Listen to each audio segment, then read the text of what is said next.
Saya ini merasa hidup di dunia itu sendiri. Sampeyan tak warai la Allah kana kotar.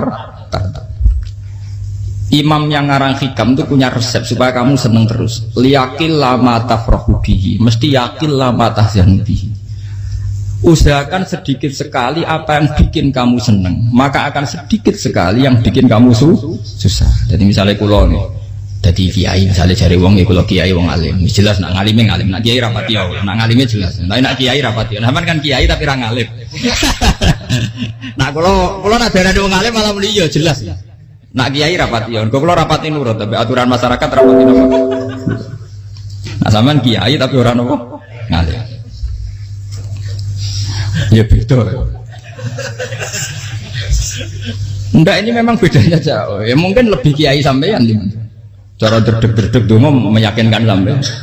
Tapi cara artine dongo piye paham kulo. Lha boten iki nyata, sampe rasa tersinggung. Napa barang-barang napa? Nyata. Nah, kulo sering ditakoki kiai-kiai masalah. Resepnya apa jenis? Konjinan rata susah, dal kita rata wiridan atau mohon sisip. Resepnya ilmu itu gini kata hikam. Ulama yang kayak hikam tuh pernah ngarang kitab tuh saking syukurnya entah saking angkuhnya terserah ngomentari. Kamu harus yakin bahwa di sisa hidup Anda itu tidak akan maksiat lagi. Sehingga kalau kamu ditakdir maksiat, anggap saja akhiru maksiatin kudirat alika. Anggap itu yang terakhir. Siapa yang menganggap mohal bahwa dia tidak akan dosa sampai mati, berarti menganggap Tuhan itu lemah. Karena cara berpikir kita kan bayangkan hidup itu 40 tahun lagi. Misalnya saya sekarang umur 40, bayangkan umur kadang 4 tahun meneh. Sampean misalnya umur selawe, bayangkan selawe tahun meneh. Sehingga menganggap dalam durasi ini selawe tahun kok orang maksiat kan mohal. Apalagi sampai sudah tahu maksiat itu bakatem, paham? Ya maksiat ya kelas-kelasan, nak bikin pacaran. Nak wong iso omah yo nakal, nak sing setengah soleh ya berbau proposal ya sesuai kontaknya DWD. Itu kan urusan masing-masing. Ya itu kan urusan masing. Moe wakisabu ala wa, ngene ora ana sing ro moe wakisabu ala. Rombongan wali songo, mbok kangen wali songo, mbok golek selisih wawahu napa alam. Sing roh pangeran tiap. Mbok kangen wali, mbok golek selisih margin. Niku pokoke wawahu napa ya, itu kan urusan jenengan mbek pangeran, mboten urusan kula. Tapi tetap saya sebagai ulama mengingatkan, niat itu ditoto. Begini, ulama dulu tuh ngitung hidup itu hanya 2 menit 2 detik, sehingga dia ya gampang saja. Kayak imam, kayak kanjeng Nabi itu, ya Rasulullah kenapa tidak menyediakan makan untuk besok? Loh, saya itu tidak yakin, nggak ada hidup saya sampai besok. Ya sudah begitu cara, ya sudah tenang saja. Kalau sampean kan bayangkan hidup 4 tahun lagi, 5 tahun lagi, sehingga arah mangan ya wedi tenan. Padahal bolak-balik zaman cilik arah mangan tetap aja wedi. Jadi cara berpikir Nabi itu begitu. Begitu juga cara pikir sahabat, cara pikir ulama-ulama yang waras itu begitu. Loh, saya itu pernah melarat di Jogja, zaman pertama merantau. Itu kalau nanti saya bilang, Gus kok tidak punya beras, tapi apa yakin nak sesuk urip Pak? Kowe butuh mangan sesuk, anak sesuk ijek napa? Urip. Cara berpikir ulama itu begitu. Sehingga melihat maksiat juga gitu. Alhamdulillah aku ijek urip. 1 detik, 2 detik, 2 menit. Sehingga hidup. Dan itu sudah cukup untuk lafadzkan la ilaha illallah. Makanya kata yang ngarang hikam, betapa murahnya Allah. Surga itu hanya bisa dibeli dengan 2 menit. Karena surga itu senilai la ilaha illallah. Miftahul jannah la ilaha illallah. Itu cukup 1 menit. Berarti surga itu regane mau 1 menit. Dan karena dia nganggap hidup itu 1 menit ke depan, la ilaha illallah, ya sudah. Dia ngitungnya hidup itu per menit. Kalau sampean kan enggak, per 10 tahun, per 20 tahun. Sehingga kriminal betul, cara pandang sampean itu kriminal betul. Sehingga bayang kudu di duwe, kudu di bojo, nak kiai kudu di pengaruh. Nah kalau saya enggak. Saya meskipun tidak sehebat itu, tapi mewarisi keilmuan mereka. Jadi misalnya saya jadi ulama, itu bayang dong, di santri mau sitok. Islam pokoknya ke Ahmadiyah ya gitu saja.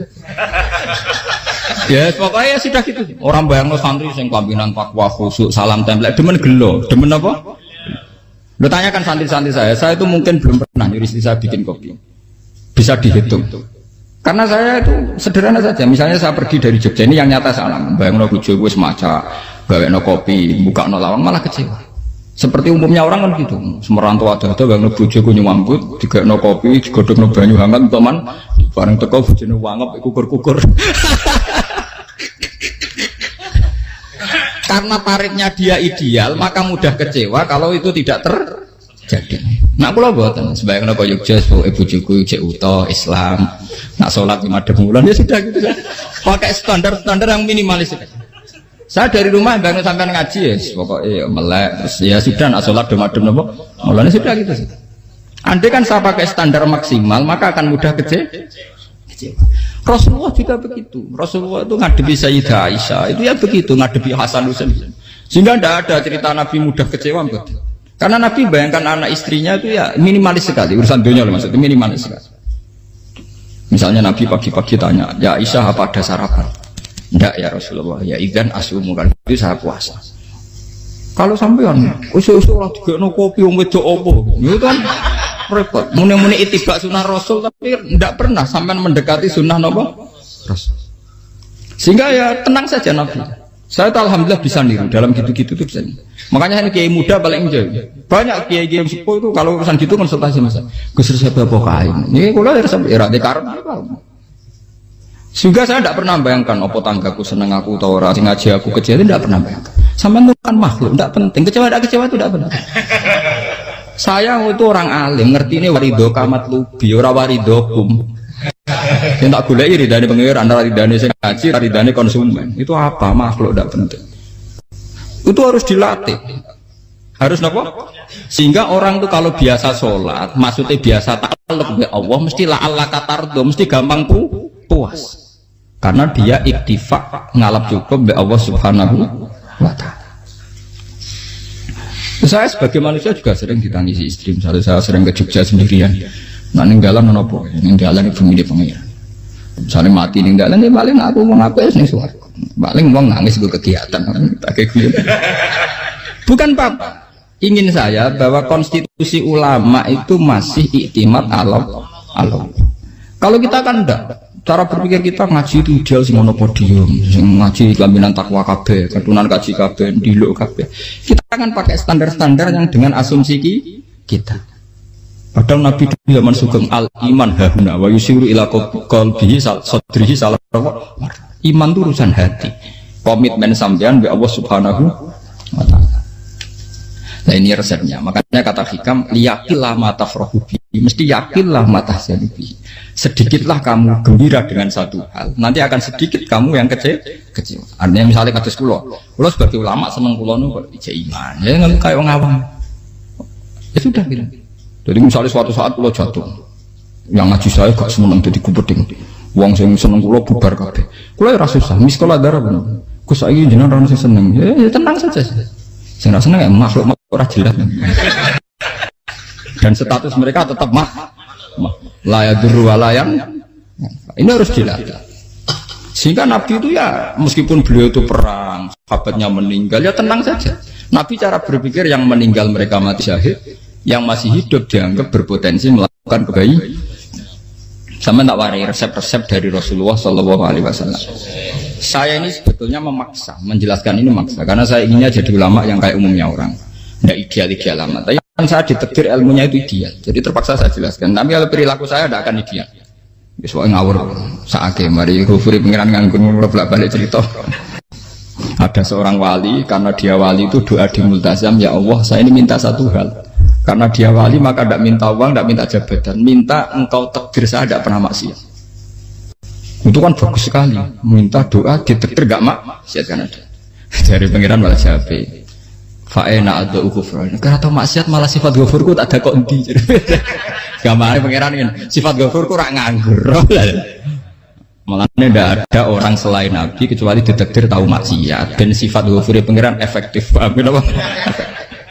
Lara sampean kan ghafure kok nggo kabeh. Dadi karek sadidul iqab. Karena maksiate sampean sering. Jadi sifat ghafure wis berlaku aktif. Saya karek nunggu sifat sadidul iqab.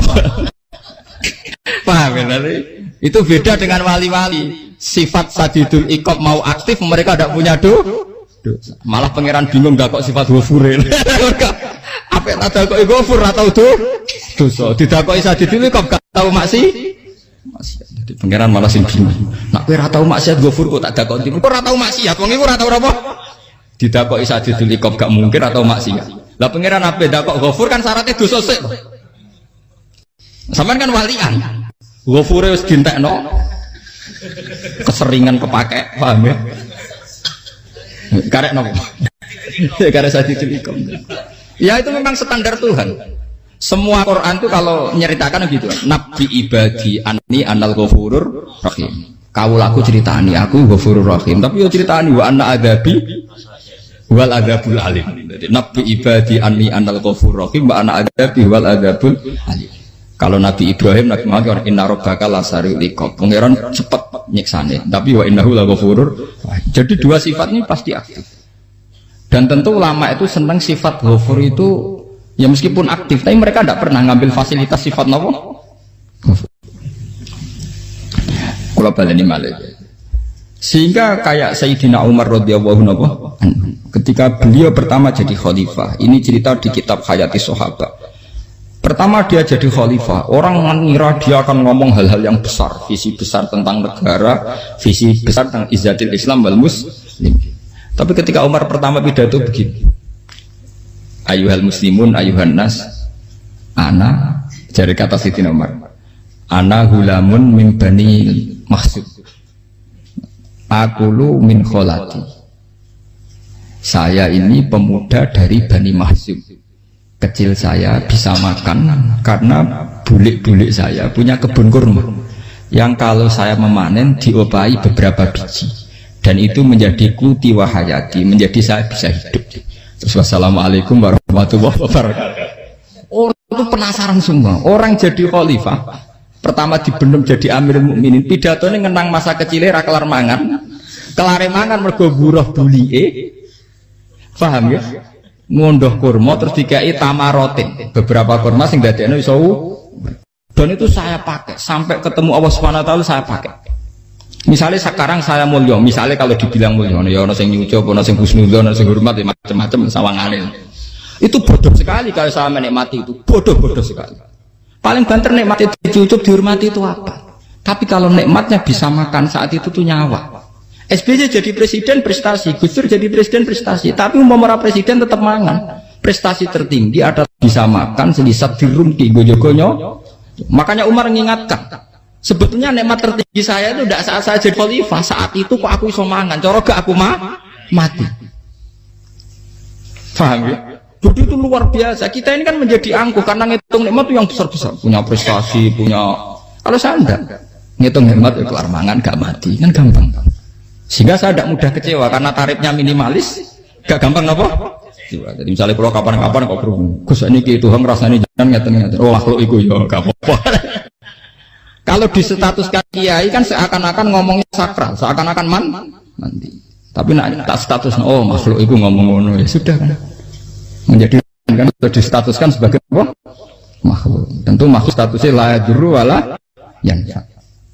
Di sini ini penting orang-orang ahli tauhid tentu tidak punya kesusahan. Innalladzina qalu rabbuna wa tsummas taqamu. Itu mesti tidak ada kesusahan sama sekali.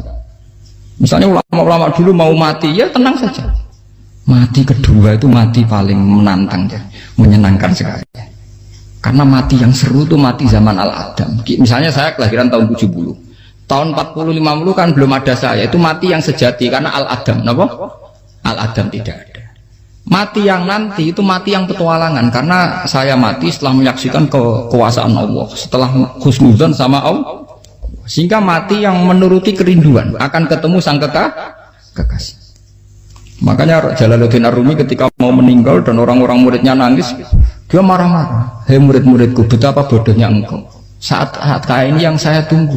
Saya sudah menyesal berusaha sampai Allah dat yang tak senang. Aku kecewa waktu makhluk-makhluk kaya kowe.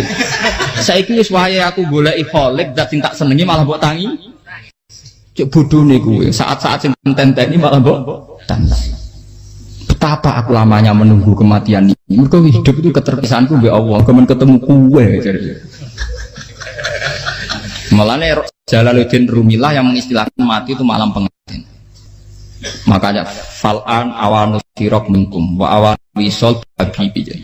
Ini saat yang indah karena ketemu dengan berpisah dari makhluk-makhluk yang tidak penting menuju sama habibi kekasihku. Jadi yang mengistilahkan mati itu malam Semenjak istilah itu populer, sehingga di Jawa anak ngipi jadi nganten takwilane mati. Itu filosofi sufi, ya filosofi apa? Lalu begitu juga sahabat-sahabat dulu. Bilal mau meninggal, anaknya udah nangis. Bilal lagu ya, ditanya sama anaknya, kenapa anak-anak kamu nangis? Dan jenengan badai kapundut. Aku malah seneng nang mati. Hudan nalkol akhibah Muhammadan wa hisbah. Aku nak urip ketemu nabi kowe terus. Malah nak mati ketemu Nabi Muhammad. Hudan nalkol akhibah Muhammadan wa hisbah. Nah, dengan cara pandang begitu maka hidup itu enjoy saja. Ya saya sebenarnya keberatan pakai kelas ini, keberatan karena saya harus ngulang sampean-sampean itu. Ya makanya potensi kayak saya tentu mengurangi jadwal ketemu. Makanya saya mohon kalau tidak penting itu jangan sungkan. Anggap saja itu bagian dari hormat saya. Ya minimal sampai misalnya di dua saya ketahui gue diajan pentolan enam lopo mau kesuwan bareng malah repot. Gue ganggu uang anak keleleran pak. Nah misalnya sampai kepen takok hukum, uang nak pinter hukumnya takokan ya ringan, takok kita tanggam paling bisa. Karena pertanyaan yang ringan tentu ya ringan-ringan saja kan. Gak perlu kiai kali ber. Sampai rasa GR. Kalau pertanyaannya angel Gus gak ada sing iso jawab. Wong nak ralim tahke, ku pertanyaannya ya ora patimu itu. Iku wis kangelan ngoten. Ini mboten ngenyek tapi padha enak. Padha napa? Makanya kalau latih. Jadi hikam sendiri itu ada manhaj, ada metode. Kalau orang supaya tardo, liyakil lama tafrahu bi, yakil lama tahzan. Anak saya itu kalau habis main pulang itu saya senengnya pol. Istri saya pernah jangan. Gus, anak mulai senengnya dek biro-biro, anakku gemulai nih ngomah. Misalnya terus biasa. Saya terus anakku lo main mulai itu seneng. Biro-biro anakku mulai nih ngomah. Dipanggil anak saya bapak itu senengnya sak boleh. Biro-biro anak saya manggil bapak. Jadi saya pakai standar minimalis. Saya tidak pernah pakai tarif. Dia anak yang ideal dihormati orang-orang. Mungkin pak anakku sujud nih pangeran, ngerti pentingnya mau tasbih, makanya anak saya tak namakan tasbih semua. Itu ya sudah selesai. Saya tidak pernah bayangkan anak saya jadi kayak besar, dihormati jemput. Mari gampang kecil. Ya sekolah kan Sayyidina Umar. Saya pemuda dari Bani Mahzub. Yang kecilnya bisa makan karena buruh bulikku. Akal tuh tamarot. Wah itu saya baca tuh nangis betul. Betapa hebatnya Sayyidina Umar. Mengingatkan ulang bahwa nikmat tertinggi itu ya makan karena makan kaitannya ya, orang jadi bupati, enggak jadi bupati tetap makan. Jadi kalau ngantin saya tarifnya minimalis sekali. Oh, kalau orang sudah makan gitu, lah Allah kata tertemu mudah sekali. Tapi kalau sampai tarifnya ideal harus di mobil, kudu sangune akeh. Mosok gue mobil gak sanggup akeh. Barang gue sanggup akeh kudu gue penderek. Mosok kiri lu juga kok tanpa penderek. Nang penderek macur. Mosok ora kena dikeloni jadi malah repot. Akhirnya gue wong ayu, harus selingkuh dijari sing we. Itu perkara meneh. Wong ruwet nuruti tahapan-tahapan duniawi makanya resep kalau ingin itu kon sholat. Maksudnya sholat itu dihayati secara tauhid ya, dihayati secara tauhid. Misalnya inna sholati wa nusuki wa mahyaya wa mamati lillahi rabbil alamin. Itu akan pasti Allah kata pasti mudah melihat alam ini ridho. Ini satu sekelumit di resep orang ulama yang saya meniru beberapa di kitab Hayati Sahabat, di kitab Hikam, dan meniru terutama semuanya sanad dari Rasulullah Shallallahu Alaihi Wasallam. Makanya suatu saat Nabi itu kagum. Abdullah bin Mas'ud itu jalan dan dikawal oleh beberapa malaikat. Terus Nabi itu heran. Ya kenapa itu selalu mengawal kamu? Kata Abdullah bin Mas'ud, ya Rasulullah, inilah akhtu khutwatan illa wa azunnu alla akhtu wa ukhra wa ma akaltu luqmatan illa wa azunnu alla alqamu ukhra. Saya itu tidak pernah melangkah kecuali saya tidak pernah yakin apa betul saya bisa melangkah lagi. Jadi perlangkahnya itu dia iktimat Allah. Dan saya tidak pernah mengunyah satu kunyahan kecuali saya tidak yakin apa betul saya bisa mengunyah lagi. Setiap kunyahnya tetap semuanya ada bismillah, semua itu atas nama pertolongan atas kata Rasulullah. Orang kakak andekan saya ada nabi terakhir itu jadi nabi. Jadi kemana? Makanya dulu nabi itu sering ngendikan, andekan orang-orang kayak gitu itu ada nubuah, tentu mereka punya derajat apa? Nubuah. Jadi tidak jadi nabi tapi punya derajat apa? Nubuah. Lah orang yang cara berpikir gitu tentu tidak khawatir apa yang hilang dari dirinya, karena dia berkontrak dengan Tuhan hanya per menit per detik. Jika mempunyai resep al-mu'min yusiru sana Allah ayakuna li nafsi dzakiron. Seorang mukmin yang sejati tentu kontraknya dengan Allah Subhanahu wa taala, dan dia tidak pernah ingat dirinya sendiri. Kayak sampean pas umat tapiil, Allahu Akbar, Allah Maha Besar, subhanak. Selalu ana wong ngrasani itu masuk lali utange barang iku. Tapi yang jelas kan menjadi enjoy dengan dirinya sendiri. Paham ya? Menjadi enjoy dengan dirinya karena dia tidak sering punya kontrak dengan makhluk. Nah ini maksudnya Allah kalau janganlah Allah kata kamu pandang apa nak sholat terus kabul kajati, apa nak sholat terus untuk duit ya bar. Karena cara pikir iso aja nak duit ya. Dan ini resep ya, dan resep ini dari ulama-ulama yang istinad ila Rasulillah Shallallahu Alaihi Wasallam. Karena kalau Nabi itu memang cara pandang. Aisyah itu pernah ditanya, ya Aisyah, saya ini ingin makan, apa daging yang dari sahabat ini masih? Wah ya Rasulullah sudah habis karena tak kasihkan tetangga. Itu Nabi tidak marah-marah, malah bilang, kamu benar Aisyah, biru yang kamu kasihkan tuh yang masih. Kena daging dipangan dewe kadang nuruti nafsu, nak dikekno wong sedekah nuruti perintah pengen. Jare Kanjeng Nabi, beneran Aisyah daging ngijek. Mongko ana tiyang kok malah ijek, sing nggo sedekah malah sing ijek.